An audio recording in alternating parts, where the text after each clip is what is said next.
Dragon Ball Z é uma das maiores influências do que se entende por anime no Brasil. Histórias épicas com muitos personagens, muitos poderes, muitos inimigos e, claro, muita lutinha. Percepção inicial que é errada, já que esse é só um tipo de história. Enquanto no Japão existem animes de todos os gêneros para todas as idades. Mas o estilo de história do Dragon Ball é um dos mais populares dos animes, que é o que a gente conhece por shonen, e para quem é íntimo, shonen de porrada. Histórias épicas com muitos personagens, níveis de poder, entenderam? Mas um grande problema que tange os shonens de porrada é a falta de apreço pelo texto, pelo desenvolvimento pessoal de cada personagem. Isso porque essas histórias não costumam ter tempo para respirar. Sempre existe um grande conflito acontecendo, que faz com que os personagens precisam agir o mais rápido possível. Dentro de 5 minutos, este planeta explodirá completamente e se transformará em pó.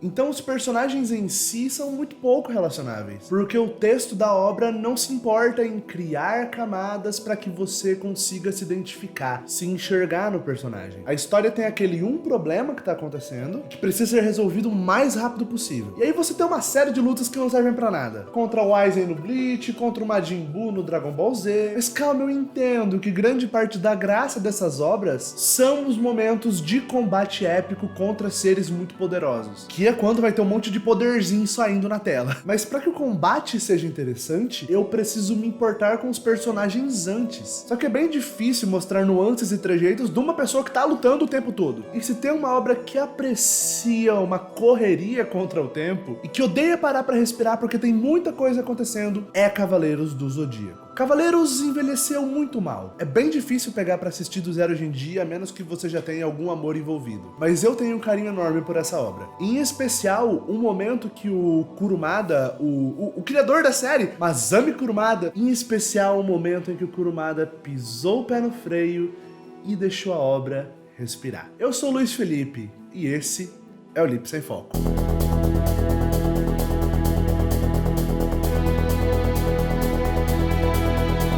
Cavaleiros do Zodíaco é uma obra que se passa no nosso mundo, mas a história em si aborda uma sociedade secreta de guerreiros, que são recrutados por todo mundo para treinar e proteger o planeta sob o manto da deusa Atena. Existem conflitos entre os deuses gregos que fazem com que a Terra seja o palco de muitas guerras santas. E Atena é a nossa deusa guardiã. Ela nos protege de deuses que ameaçam a Terra, como Poseidon e Hades. Mas olha só que barato, esses guerreiros são pessoas comuns do nosso mundo, que por diversos motivos acabaram entrando nesse esquema de pirâmide. Bro, você chama 2 amigos e ganha uma armadura de bronze. Aí cada um desses 2 amigos seus vão chamar mais 2. Eles vão ganhar cada um uma armadura de bronze e você vai ganhar uma armadura de prata. Mas por diversos motivos, alguns são recrutados, outros predestinados desde seu nascimento. Eles treinam e se tornam escudeiros da deusa, que fica no santuário na Grécia. E existem níveis de poder e prestígio diferente entre os protetores da deusa Atena. A começar dos 48 cavaleiros de bronze do ranking mais baixo, os 24 cavaleiros de prata, que são convocados para missões especiais e são mais poderosos, e os 12 cavaleiros de ouro, cada um representante de um dos 12 signos, e responsável por proteger o santuário de invasores. Se alguém tentasse atacar Atena, a pessoa precisaria escalar as 12 casas do Zodíaco, cada uma com um cavaleiro de ouro o esperando, enquanto o grande mestre, que é quem rege o santuário, e a deusa Atena só ficam no final das 12 casas. Então nessa obra, a gente pode dizer que os 12 cavaleiros de ouro são os seres humanos mais poderosos do planeta Terra. Todos os 84 cavaleiros de Atena lutam com armaduras que representam constelações, e de alguma forma as armaduras são vivas, e estabelecem uma relação muito poderosa com o seu cavaleiro.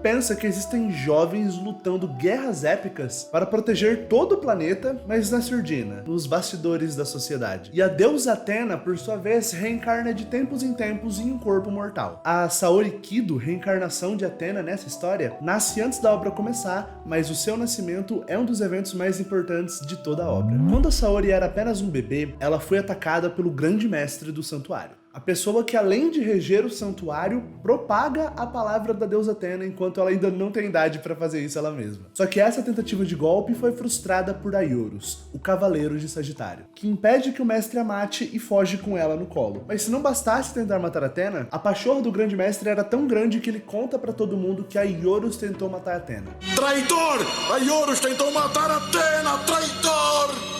Então um outro Cavaleiro de Ouro vem e executa o Aiorus, assassinando assim o traidor. Mas antes de morrer, Aiorus consegue entregar Atena para um senhor que estava turistando na Grécia. E aí o grande problema da obra está estabelecido. Todo mundo lá no santuário acredita que Aiorus foi um traidor e que a deusa Atena ainda está no santuário. Ninguém desconfiou de nada, não é possível. E finalmente a gente chega no elenco dos personagens principais da obra: Seiya, Shiryu, Yoga, Shun e Ikki. Mitsumasa Kido, o avô adotivo da Saori, manda esses jovens para treinar e se tornar cavaleiros de bronze e assim proteger a Saori. Mas olha, eu queria poder falar bastante sobre eles, mas a história em si não me dá muito material para isso. O Seiya é um cara enérgico, determinado, de bom coração. O Shiryu é um cara que se importa bastante com seus amigos, com tradição, é um cara bem centrado. O Yoga é uma pessoa que tem uma relação muito forte com a sua mãe e é um cara um pouco mais recluso. O Ikki é o famoso jovem revoltado com a vida. Percebe que até agora as descrições são completamente qualquer coisa, né? Isso porque o Kurumada não tem nenhum interesse em desenvolver esses meninos. Ele só joga eles no mundão, dá uma armadura pra eles se protegerem e usa eles pra fazer a história ir pra frente. Pelo menos o Shun, o meu favorito, é um cara que tem muito poder, mas ele não gosta de lutar. Ele é uma pessoa muito sensível e que tenta resolver a maioria dos conflitos no papo. Esta é a corrente de Andrômeda. Se estiverem prontos para morrer, ataque. Mas se eu puder, eu quero evitar de feri-los. Essa armadura acabada não vai te salvar! O Shun é o único que tem algo de interessante. Mas aí a gente chega no momento da história em que o atrito entre a Saori e o santuário tá muito forte. Já que afinal de contas, todo mundo no santuário tem plena convicção de que aquela menina que tá se passando por deusa Atena é uma farsa. Então, para se provar, Saori e os Cavaleiros de Bronze vão pro santuário tirar satisfação com o grande mestre. Lembra dele? Aquele cara que merece um prêmio por atuação? Traidor! Aiorus tentou matar Atena! Traidor! E assim que eles iam iniciar a escalada das 12 casas, um Cavaleiro de Prata aparece e acerta em Saori uma flecha encantada que irá matá-la dentro de 12 horas. Saori está ferida! Literalmente é uma flecha que, conforme o tempo passa, ela vai entrando mais dentro do peito dela. Mas essa flecha não deveria matá-la de hemorragia antes? Deus do céu, que bagunça. E nesse momento começa a corrida contra o tempo e a saga mais famosa de Cavaleiros do Zodíaco: a Saga das 12 Casas.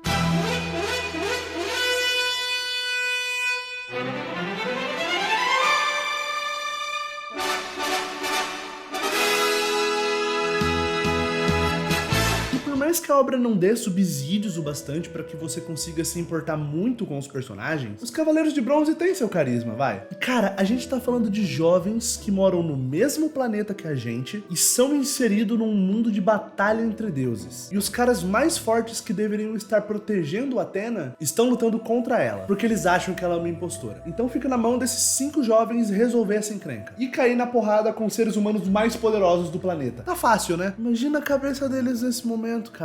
Mas mesmo assim, eles vão pra cima. Alguns Cavaleiros de Ouro morrem em batalha. O próprio Ikki se sacrifica pra derrotar o Cavaleiro de Virgem. Alguns outros decidem apoiar os Cavaleiros de Bronze, acreditando que aquela jovem na entrada do santuário é a verdadeira deusa Atena. Mas acontece que eles não têm a permissão de abandonar o seu posto e escalar as 12 casas junto com eles. Até porque senão ia ficar muito fácil, né? E finalmente eles chegam na 9ª casa: a Casa de Sagitário. 9 horas já se passaram. 3 casas e, francamente, as mais mortais os aguardam em seguida. Então, nesse momento que os personagens principais estão exaustos, o Kurumada pisa no freio. Os cavaleiros encontram a armadura de Sagitário, que era usada pelo Aiorus. Lembra dele, que salvou Atena e ficou conhecido como traidor? E a própria armadura dispara uma flecha contra a parede. Eu tinha dito que, além de vivas, as armaduras possuem uma conexão muito forte com seu cavaleiro. E como um resquício da vontade do Aiorus, a armadura mostra aos cavaleiros o seu testamento. É o testamento de Aiorus. Aiorus foi um grande homem. Eu vou ler. Aos jovens que aqui chegarem... Aos jovens que aqui chegarem, confiarei Atena aos seus cuidados.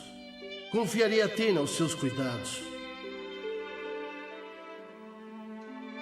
Aos jovens que aqui chegarem, eu confiarei Atena aos seus cuidados. Aos jovens que aqui chegaram, eu confiarei Athena seus cuidados. Aioros não sabia se um dia alguém chegaria até a casa de Sagitário, mas ele sabia que a próxima vez que alguém fosse tão longe seria por Athena, pelo bebê que ele sacrificou a própria vida para salvar. E o peso do mundo vem à tona nos ombros desses 4 jovens, que estão ali dando a própria vida e se doando ao máximo, assim como Aioros fez antes deles. Por que será? Eu não consigo parar de chorar. O que será esse sentimento forte dentro de mim? Que emoção é esta? Que cura as minhas feridas e me dá novas energias. Aioros esperou a nossa vinda durante todo este tempo. Ele não sabia quando viríamos pra cá. Talvez ninguém nunca alcançasse a casa de Sagitário. Nessa cena não tem uma grande luta, não tem um mega poder sendo mostrado. Tudo que a gente tem aqui é carinho. É lembrar que a gente precisa se conectar com os personagens. E eu acho genial o Kurumada fazer com que Seiya, Shun, Yoga e Shiryu se emocionem e chorem ao ler as palavras de uma pessoa que eles nunca conheceram, apenas tinham ouvido falar. O Kurumada não costuma criar momentos de respiro como esse, mas curiosamente, no momento em que ele deixou a obra respirar e trabalhou a humanidade em seus personagens, ele fez, pra mim, a melhor cena de Cavaleiros do Zodíaco. Aos jovens que aqui chegarem, confiarei Athena aos seus cuidados. Aqui, Aioros, nós juramos a você que protegeremos a Athena.